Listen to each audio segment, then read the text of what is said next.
student আজি আমি lesson 13 two আমি সাম লেসন 13 টুর নাম কি লেসন 13 এর নাম হল আমার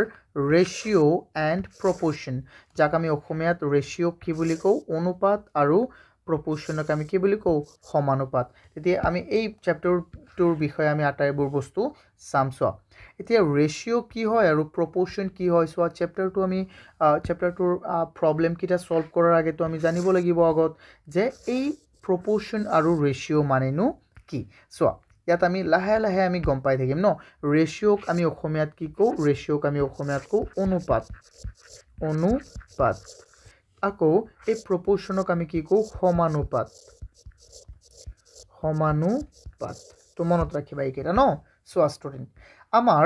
ইয়াত মই কেইটামান ৰিয়েল লাইফ এক্সাম্পল লৈ তোমালোকক বুজাই দিও সো ৰেশিও কি হয় মূলত মই তোমালোকক ইয়াত এনে বুজাই দিও সো ধৰা তোমালোক দুজন বন্ধু এজন হল কি এ আৰু এজন কি বি এই তোমালোক কি গলা বজাৰলৈ গলা বজাৰত গৈ তোমালোকে কি কিনিলা 6টা আম কিনিলা 6টা ম্যাঙ্গো কিনিলা বা আম কিনিলা ন একেইটো বস্তু এতিয়া কোৱাচোন তোমালোকে যদি ভগুৱা এই আমটো তেন্তে এজনে কেইটা আম পাবা কোৱাচোন এজনে তোমালোকে কেইটা আম পাবা তুমি এই 6টা আমক তুমি দুয়েৰে কাৰণ তোমালোক কেইজন দুজন তেন্তে কি ভাগ কৰি দিবা দুয়েৰে ভাগ কৰিবা 3টা তেন্তে এজনে কেইটা আম পাবা কোৱাচোন 3টা তেন্তে এজনৰ কাৰণে কেইটা আম থাকিব 3টা দুজনৰ কাৰণে কেইটা আম হৈ যাব 6টা বুজি পাইছা নাই এইটোই হল আমাৰ ৰেশিও ঠিক আছে তেন্তে আমি এনেকৈ লিখিব পাৰিম যে এজনৰ কাৰণে যেহেতু এটা আম তেন্তে আমি ইয়াক 1:3 লিখিব পাৰিম এই যে সোৱাচোন আমি মাজত যে এটা বস্তু লিখিছো এই যে দুটা যে ফুট এনেকুৱা দিছো ন দুটা বিন্দু যে দিছো আমি এই বিন্দু দুটাক আমি কি বুলি কও ইয়াক আমি কও ইয়াক আমি কি কও is to ওকে এটো মনত ৰাখিবা এটো হল আমাৰ ৰেশিওৰ চিহ্ন সিম্বল অফ ৰেশিও এটো হল কি আমাৰ সিম্বল অফ ৰেশিও বুজি পাইছানে এটো ৰেশিওৰ সিম্বল তো আমি ইয়াত লাহে লাহে আমি আটাইবোৰ বস্তু আমি বুজিবলৈ চেষ্টা কৰিম সো ইয়াত আমাক কি কৈছে সোৱাচোন এটো আমি চাও one day yet ki কৈছে আমি প্ৰথমে চাও so Sandhya Lalita Kanta who are student of class 6 7 8 respectively of Batista Vidyalaya are very intimate কি কৈছে intimate friends কৈছে যে সো সন্ধ্যা ললিতা আৰু কান্তা তেখেতসকল কি সন্ধ্যা হল 6 অৰ আৰু ললিতা হল 7 অৰ আৰু কান্তা হল কি আমাৰ ক্লাস 8 অৰ তেখেতসকল এই তিনিজন স্টুডেন্ট এই তিনিটা ক্লাসৰ পৰা হয় আৰু তেখেত এই তিনিজন স্টুডেন্ট কোনটো স্কুলৰ পৰা হয় বাচিষ্টা বিদ্যালয়ৰ পৰা হয় আৰু ইহঁত ঘনিষ্ঠ বন্ধু one day they decided to find out which category of student is more in their respective classes boy or girl with this objective they count the number of boys and girls student present in their classes on a certain day and 3 of them together during leisure so it whole leisure prepared a table as shown here so ইয়াত আমাক কি কৰিছে যে এদিনাখন এই তিনিজন বন্ধু এই তিনিজন ফ্ৰেন্ডে কি কৰিছে মিলি কৈছে আচ্ছা আমি চাওচোন আমাৰ প্ৰতিটো ক্লাছত কোনটো ক্লাছত লৰা কেইজন আৰু ছোৱালী কেইজন হেতু আমি চাও তেন্তে 6ত কোন আছিল 6ত আছিল আমাৰ সন্ধ্যা ললিতা কোন আছিল ললিতা আছিল 7ত আৰু কান্তা আছিল 8ত হিয়তি কি কৰিছে এটা তালিকা বনাইছে তালিকাটো তোমালোকে এবালে চোৱাচোন 6ত লৰা হল 30টা আৰু ছোৱালী 30টা 7ত লৰা 40টা ছোৱালী কেইটা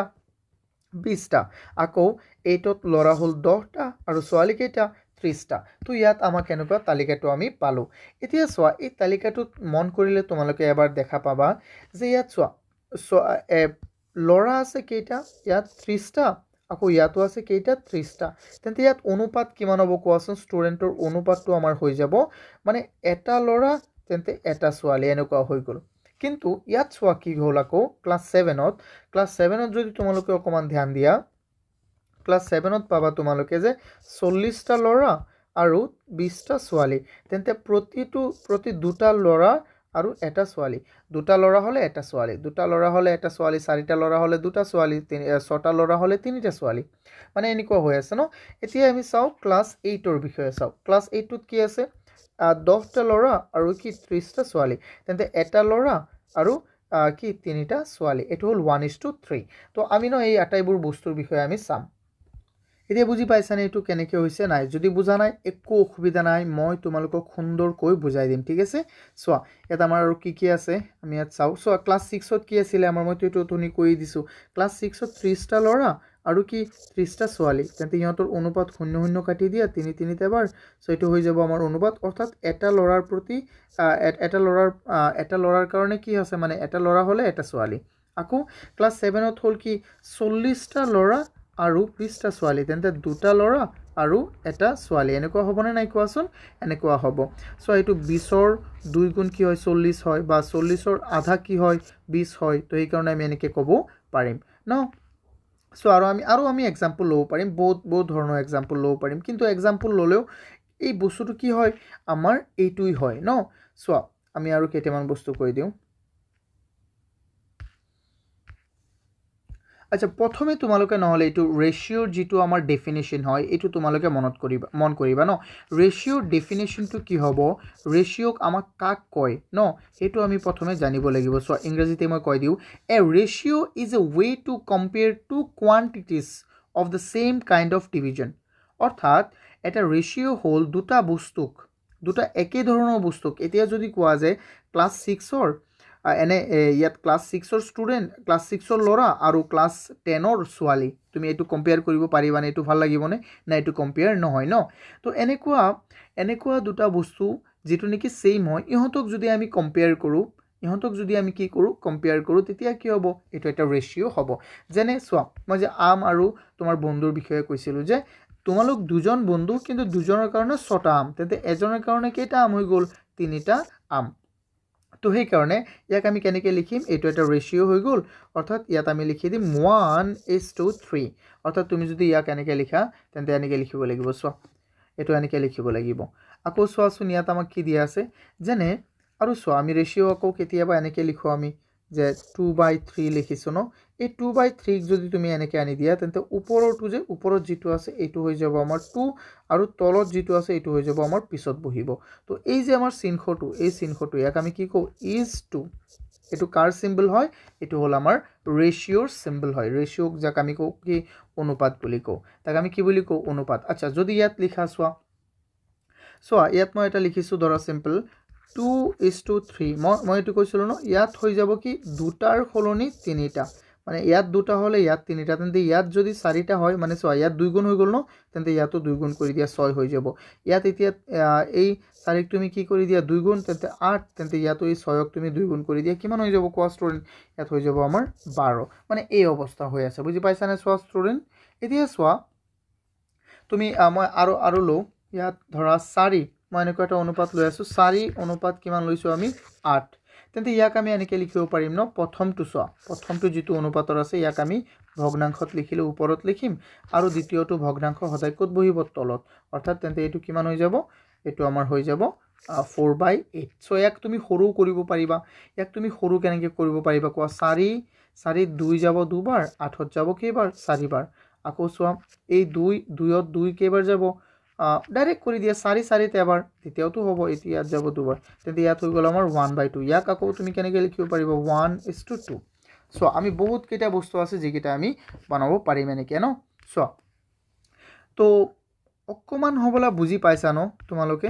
যদি অকমান বুজি পাইছা ৰেশিওৰ বিষয়ে সো ৰেশিওটো বহুত ইম্পৰ্টেন্ট হয় ন সো ইয়াত আমাক কি কৈছে সুন্দৰকৈ সোৱাচোন এবাৰ generally speaking to find the ratio of two quantities A and B to the two quantities must be in the same unit অর্থাৎ কি কৈছে সোৱা যদি স্টুডেন্ট অকমান সময় ৰবা তোমালোকে যদি আমাৰ কোৰ্স কিনিব বিচাৰা তেন্তে আমাৰ এপটো ডাউনলোড কৰা যেটো নেকি তোমালোকে প্লে ষ্টৰত পাই যাবা অস্পিন একাডেমি নামৰ এপটো ডাউনলোড কৰা বা তোমালোকে ডেসক্ৰিপচনতো পাই যাবা সো আৰু যদি তোমালোকে বেটছটো জয়েন কৰা নকৰা এটো কোনো কথা নাই যদি ফ্ৰী টেষ্ট এমসিকিউ টেষ্টটো তোমালোকে দিব বিচাৰা ফ্ৰী এমসিকিউ টেষ্টটো তেতিয়া তোমালোকে মোক এইটো নম্বৰত কল কৰিব পাৰিবা সো 6002547877 আৰু সোৱা তোমালোকে এই যে ইয়াত যে মই যিকিটা ম্যাথছ কৰাই দিছো বা যিকিটা প্ৰবলেম কৰাই দিছো ইয়াৰ যদি তোমালোকে PDF পাব বিচাৰা তেন্তে আমাৰ ৱেবছাইটটো ভিজিট কৰিব পাৰিবা www.ospinacademy.online ডিসক্ৰিপচনত তোমালোকে আটাইবোৰ ইনফৰমেশ্যন পাই যাবা থ্যাংক ইউ ধৰা মিটাৰ যে এজন ধৰা তোমাৰ এজন বন্ধু এৰ ঘৰৰ পৰা স্কুলৰ দূৰত্বটো হ'ল আমাৰ ধৰা 10 কিলোমিটাৰ আকৌ বি বন্ধুজনৰ ঘৰৰ পৰা স্কুলৰ দূৰত্বটো সদায় কিলোমিটাৰতে হ'ব লাগিব তেতিয়া ইহঁতক তুমি কম্পেয়াৰ কৰিব পাৰিবা কম্পেয়াৰ সো ৰেশিও মানে কি আছিল a ratio is a way to compare two quantities of the same kind of division তো হেতু মনত ৰাখিবা তেন্তে ইয়াত যদি হয় যে 100 মিটাৰ তেতিয়া হ'বনে কোৱাচোন নাই এই 100 এই মিটাৰক তুমি কমসে কম কিলোমিটাৰলৈ ট্ৰান্সফাৰ কৰিব লাগিব তেতিয়া আমি ইহঁতক কি কৰিব পাৰিম ইহঁতক কম্পেয়াৰ কৰিব পাৰিম ধৰা এটো হ'ল কি ইয়াত কৈছে যে তো 8 কিলোমিটাৰ তেতিয়া ইহঁতৰ ৰেশিওটো কি হৈ যাব 10:8 কি হৈ যাব 8 তেন্তে ইয়াক আমি কেনেকৈ লিখিব পাৰিম 10/8 লিখিব পাৰিম না নাই কোৱাচোন 10/8 লিখিব পাৰিম এতিয়া আকৌ ইয়াক আমি সৰু কৰিব পাৰিম কেনেকৈ চাবা সো 2 ইয়াত যাব কেইবাৰ 5 বাৰ 2 ইয়াত যাব কেইবাৰ হৰণ 10ত 5 বাৰ আকৌ 8ত কেইবাৰ 4 বাৰ তেন্তে ইফালে হৈ গ'ল 5/4 দ্যাট মিন্স 5:4 5 কিমান হৈ গ'ল ষ্টুডেন্ট 4 হৈ গ'ল এইটোই সো আৰু আমি চাও ইয়াত কি দিয়া আছে ইয়াত সো এটা এক্সাম্পল দিয়া আছে length of two bridge A and B দুটা ব্ৰিজ A আৰু B on the national highway is 150 meter and এটা কি কৈছে আমাৰ 750 decimeter সো এতে এই এটা আছে কি আমাৰ 150 মিটাৰ ধৰা এৰ দৈৰ্ঘ্যটো আছে আমাৰ 150 মিটাৰ আকৌ বিৰ দৈৰ্ঘ্যটো দিয়া আছে আমি কিমান 750 ডেসিমিটাৰ সো ডেসিমিটাৰত দিলে এটো হ'বনে চোৱাচোন ডেসিমিটাৰ এই ডেসিমিটাৰত দিলে হ'বনে বাৰু নহব তো ইয়াক আমি কি কৰিব লাগিব হয়তো ইয়াক আমি ট্ৰান্সফাৰ কৰি ল'ব লাগিব ঠিক আছে তো এগুলো মনত ৰাখিবা যদি তুমি দুটা বস্তু কম্পেয়াৰ কৰি ইহঁতৰ অনুপাত ওলাব বিচাৰা তেন্তে ইহঁত সেম ইউনিটত হ'ব লাগিব সেম ইউনিট মানে কি একক ইউনিট মানে কি হয় একক ইহঁত একেই এককত হ'ব লাগিব আৰু আমি চাও আমাক আৰু কেইটামান বস্তু দিয়া আছে যিকিটা বহুতই ইম্পৰ্টেন্ট সো এতিয়া কি কৈছে যে ইকুইভ্যালেন্ট ৰেশিও অৰ্থাৎ সমতুল্য বা সমান মানৰ ৰেশিও মানে কি অনুপাত এতিয়া ইকুইভ্যালেন্ট ৰেশিও মানে কি হয় কিটা আমি চাম ন অনুপাত সো ইকুইভ্যালেন্ট ৰেশিওৰ বিষয়ে এতিয়া আমি পঢ়িম সো আমাক ইয়াত কি দিয়া আছে the length of a garden is 40 meter and breadth 30 meter তেন্তে ইয়াৰ ৰেশিওটো কি হ'ব 40:30 তেন্তে ইয়াক আমি কেনেকৈ লিখিব পাৰিম প্ৰথমটোক আমি ওপৰত লিখি দিও আৰু তলৰটোক পিছৰটোক আমি তলত লিখি দিও 0 কাটি দিয়া তেন্তে এটো হৈ গ'ল 4:3 তেন্তে এটো চোৱা তেন্তে আমি কি পালো এই 40/30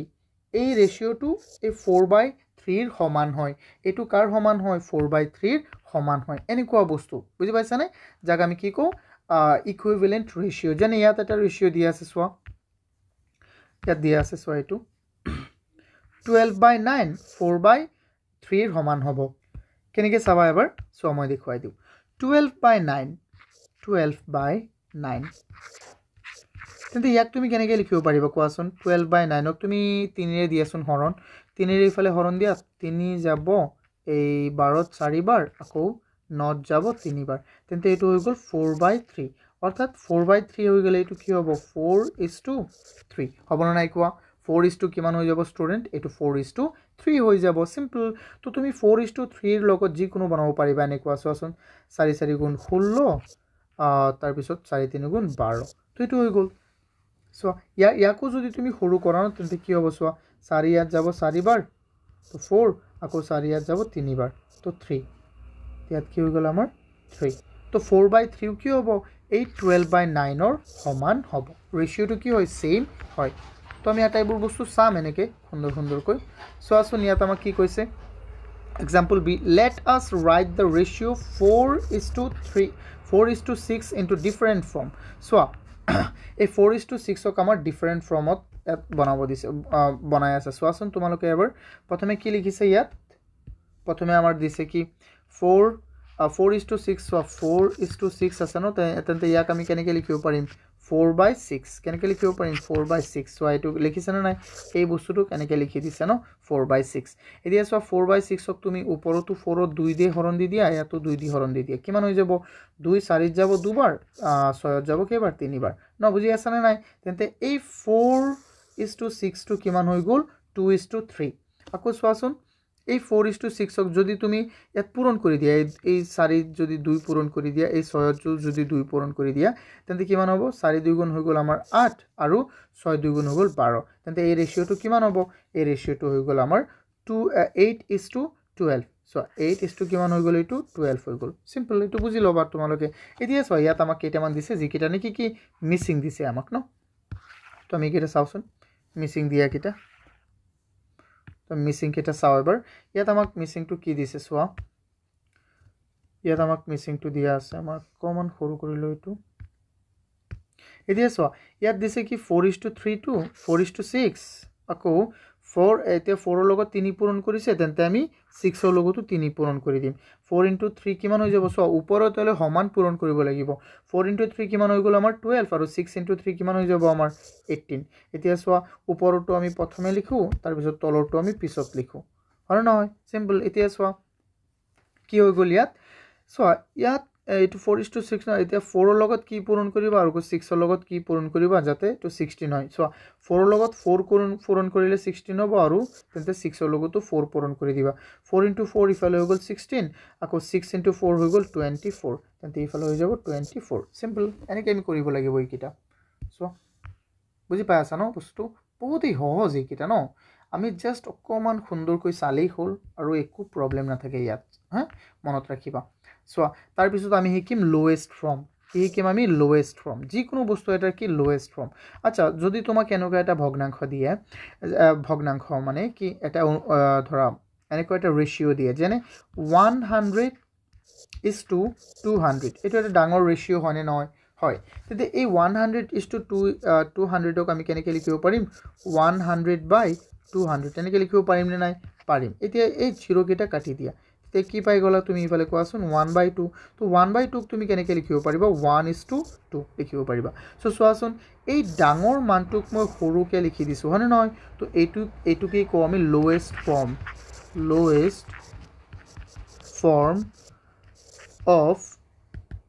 form of any ratio lowest form চোৱা এতিয়া বুজি পাইছা ন lowest form এতিয়া চোৱা একেটা কি হয় এতিয়া ইয়াৰ কোনটো চোৱা 3:7 দিয়া আছে ইয়াত 9:21 দিয়া আছে একেটা কি হয় সেম হয় এতিয়া চাম আমি ইয়াত কোন কিটা সেম হয় ন সব বহুত সুন্দৰকৈ আমি চাব লাগিব 10:15 আছে ন 10:15 ইয়াত কোনটো হ'ব পাৰে চোৱা 10ক তুমি 5ৰে কাটি দিয়া দুবাৰ 15ৰে কাটি দিয়া তিনিবাৰ তো এইটো মিলি যাব ইয়াত আকৌ 999 এইটো মিলি যাব ইয়াত 9ৰে ইয়াত দি দিয়া 11 বাৰ যাব 9ৰে ইয়াত দি দিয়া 111 বাৰ হ'ব তো এইটো হৈ যাব এইটো সব 0 3টা কাটি দিয়া 0 3টা কাটি দিয়া তেন্তে 1/1:2 এইটো 1:2 মিলি গ'ল এতিয়া চোৱা এইটো 11 and 17 আছে 11 9 পূৰণ কৰি দিয়া 11 ৰ লগত 99 আকৌ 7 ৰ লগতো 9 পূৰণ কৰি দিয়া 63 তো এইটো মিলি যাব সিম্পল এনেকুৱা বস্তু ঠিক আছে তো আমি এই বস্তুৰ বিষয়ে আমি সুন্দৰকৈ চাম আৰু চোৱা এতিয়া ক'ব যে স্যাৰ প্ৰপোৰ্শনৰ বিষয়ে তো আপুনি কোৱা নাই চোৱা প্ৰপোৰ্শন মানে কি হয় প্ৰপোৰ্শন মানে হয় সো সমানুপাত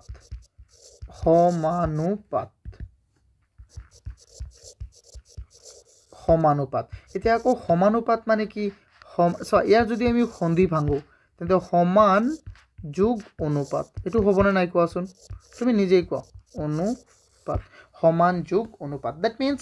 যদি দুটা অনুপাত সমান হয় তাক আমি কি কম সমানুপাত সিম্পল যেনে চোৱা যেনে মই কি পাইছিলো 100:200 ই কাৰ সমান হয় 1:2 তেন্তে আমি কি ক'ব পাৰিম যে এই দুটা কি হয় এটা সমানুপাতক আমি কেনেকৈ লিখো সমানুপাতক আমি লিখো এনেকৈ চোৱা মই এক যদি সুন্দৰকৈ লিখিব বিচাৰো তেন্তে 100:200 is to চোৱা এই যে আমি যে চাৰিটা লিখিছো যে ইয়াত চাৰিটা এটো কও আমি is to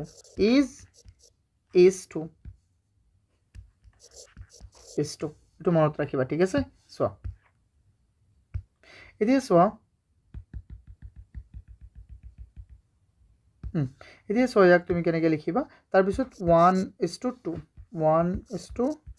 তো এইটো লিখি দিবা বুজিছানে এইটো বহুতেই সহজ এইকেইটা এইটো তোমালোকে নিজে কৰিবলৈ চেষ্টা কৰিবা এতিয়া আমি ইয়াৰ পিছৰ ক্লাছটো 13A হ'ব তোমালোকে চাই ল'বা সেইটো সুন্দৰকৈ এইটো বহুত ইম্পৰ্টেণ্ট হয় ষ্টুডেণ্ট অকণমান সময় ৰ'বা তোমালোকে যদি আমাৰ কোৰ্চ কিনিব বিচাৰা তেন্তে আমাৰ এপটো ডাউনলোড কৰা যেটো নেকি তোমালোকে প্লে ষ্টৰত পাই যাবা অস্পিন একাডেমি নামৰ এপটো ডাউনলোড কৰা বা তোমালোকে ডেসক্ৰিপচনতো পাই যাবা সো আৰু যদি তোমালোকে বেটছটো জয়েন কৰা নকৰা এইটো কোনো কথা নাই যদি ফ্ৰী টেষ্ট এমসিকিউ টেষ্টটো তোমালোকে দিব বিচাৰা ফ্ৰী এমসিকিউ টেষ্টটো তেতিয়া তোমালোকে মোক এইটো নম্বৰত কল কৰিব পাৰিবা সো 6002547877 আৰু সোৱা তোমালোকে এই যে ইয়াত যে মই যিকিটা ম্যাথছ কৰাই দিছো বা যিকিটা প্ৰবলেম কৰাই দিছো ইয়াৰ যদি তোমালোকে PDF পাব বিচাৰা তেন্তে আমাৰ ওয়েবসাইটটো ভিজিট কৰিব পাৰিবা www.ospinacademy.online ডেসক্ৰিপচনত তোমালোকে আটাইবোৰ ইনফৰমেশন পাই যাবা থ্যাংক ইউ